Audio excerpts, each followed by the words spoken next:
bord de son bateau, Romain Attanasio se prépare pour sa deuxième participation d'affilée à la route du Rhum.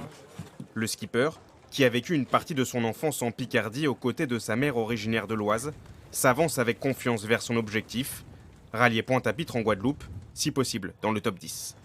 Voilà, c'est bien fait, là. Le bateau est prêt, moi aussi, donc on essaye vraiment de faire que tout soit au mieux pour partir. Après, sachant effectivement qu'il y a plein de choses qu'on ne maîtrise pas, il faut au moins que la base soit solide. Après, il va se passer plein de trucs. C'est vrai qu'il y a des bateaux plus performants, plus récents, mais qui sont peut-être moins prêts. Moi, je mise un peu plus sur la fiabilité du bateau. Il est solide, hein. Sur son IMOCA de 18 mètres de long, le skipper de 45 ans s'apprête à vivre dans des conditions drastiques le temps de la course. Loin d'être une découverte pour ce navigateur expérimenté, dont la carrière a débuté il y a plus de 20 ans. La bannette ici pour dormir. Là. Je vous montre un truc, mais vous en parlez à personne. Les toilettes, ils sont là. Ils sont mobiles.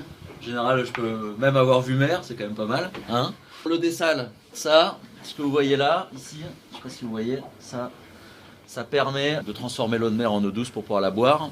Donc ça pompe de l'eau dans le bateau, ça l'emmène ici. Et moi, je récupère avec des bouteilles l'eau douce ici pour la boire et faire la cuisine et puis me laver un petit peu quand même. Véritable attraction populaire, la route du Rhum attire jusqu'à 1,5 million de visiteurs cette semaine à Saint-Malo. Le public vient approcher les 138 bateaux au départ, et parmi eux, une autre embarcation est picarde, Metarom. Ce fabricant d'arômes pour les industries agroalimentaires basé à Beauvais se lance dans le sponsoring sportif.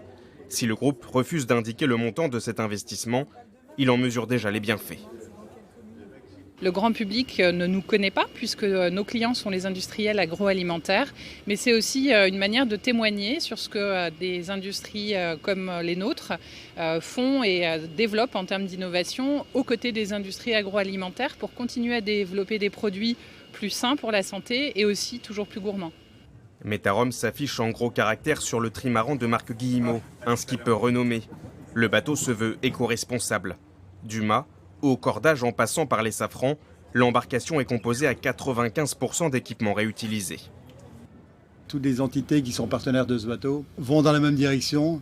Et ça tombe bien parce que la direction qu'on veut atteindre, c'est déjà dans le premier temps, c'est Pointe-à-Pitre. Mais c'est surtout faire attention à tout ce qui nous entoure, tout ce qu'on utilise. Voilà, c'est pour ça qu'on a fait beaucoup de réutilisation d'équipements sur ce bateau. Dernier picard en lice, Étienne Auchedé. À 66 ans, le skipper abbevillois devait se retirer après sa participation en 2018.